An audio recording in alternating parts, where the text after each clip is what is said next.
मान्य सदस्य श्री जयराम कुमार महतो। धन्यवाद अध्यक्ष महोदय। मैं आधी आबादी से ही अपनी बात को आरंभ करता हूं। 21वीं सदी का समय नारी सशक्तिकरण का समय है, लेकिन हमें याद रखना चाहिए कि जो समाज की जो आधार है वह कहीं ना कहीं पुरुषवादी विचारधारा के माध्यम से इस समाज के आधार को रखा गया है।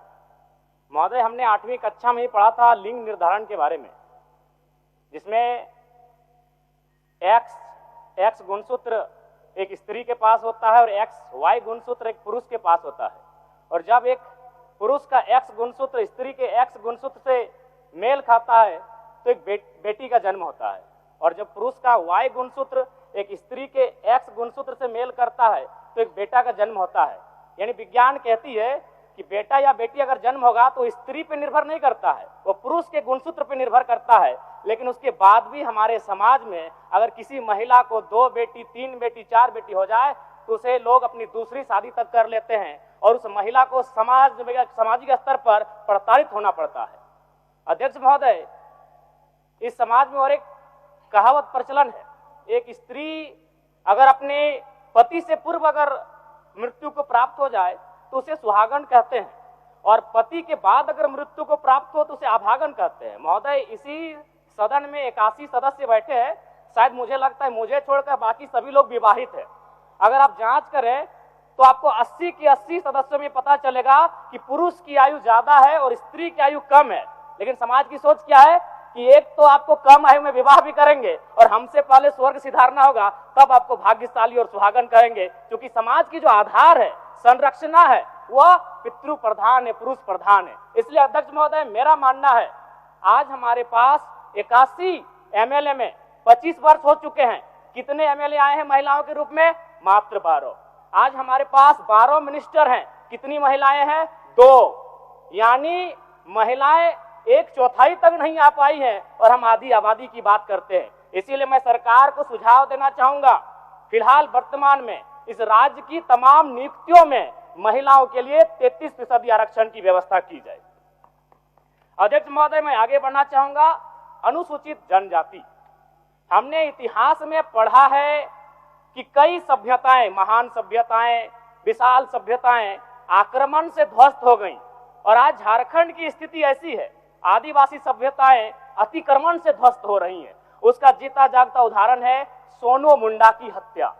कुछ वर्षों पूर्व बोकारो में भी सुरेश सोरेन की हत्या हुई थी जमीन विवाद के मामले में। अतिक्रमण, आक्रमण से सभ्यताओं का अंत हुआ था, आज आदिवासी समाज अतिक्रमण से विनाश की ओर बढ़ रहा है। अध्यक्ष महोदय, इसलिए मैं आग्रह करता हूं, आदिवासी को, अनुसूचित जनजाति को दान से बेहतर होगा उनकी भाषा, हासा और सरना धर्म कोड का संरक्षण किया जाए। अध्यक्ष महोदय, ओबीसी की जब बात आती है तो राज्य की आधी आबादी की बात आती है। मान्य सदस्य,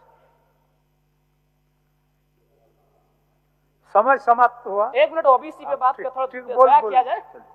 ओबीसी महोदय, ओबीसी इस राज्य की सबसे बड़ी आबादी है, लेकिन दुर्भाग्य की बात है उस आबादी को 14% आरक्षण इस राज्य में दिया जाता है।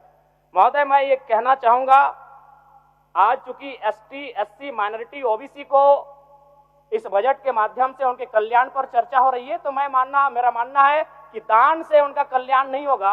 अगर उन्हें देना हो तो दान नहीं, उनका हक मिले। और सरकार ने भी कहा था 30 करोड़ का जो संवेदक है, टेंडर है, तो मैं कहता हूं 30 नहीं 50 करोड़ तक का tender ST, SC, minority, OBC आरक्षण के साथ दिया जाए, तभी SC, ST, ओबीसी और माइनॉरिटी का कल्याण हो पाएगा वास्तव में। अध्यक्ष महोदय, मैं ये सरकार से मांग करता हूं। धन्यवाद अध्यक्ष महोदय। माननीय सदस्य मोहम्मद तजुद्दीन।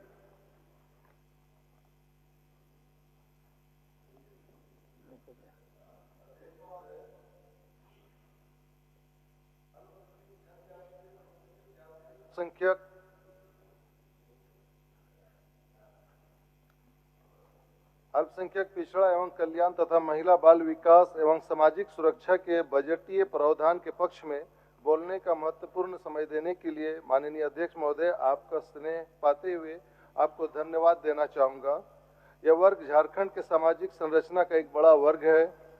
और सभी वर्गों की आबादी का प्रतिशत जोड़ दूं तो SC, ST माइनॉरिटी का ही झारखंड की आबादी में 58% का जुड़ाव रखती है। इसमें पिछड़ा एवं महिलाओं को भी जोड़ दिया जाए, समाज का एक व्यापक वर्ग आच्छादित होता है। इस विषय पर मुझे बोलने का अवसर प्राप्त हुआ है।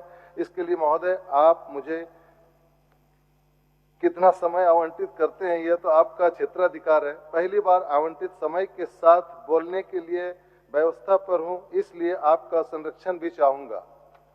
बोलिए, चलिए बोलिए। झारखंड राज्य की आधी आबादी यानी महिलाएं एवं राज्य का भविष्य यानी बच्चे, इस वर्ग के विषय में वर्तमान सरकार की पहल और उनके समक्ष चुनौतियों से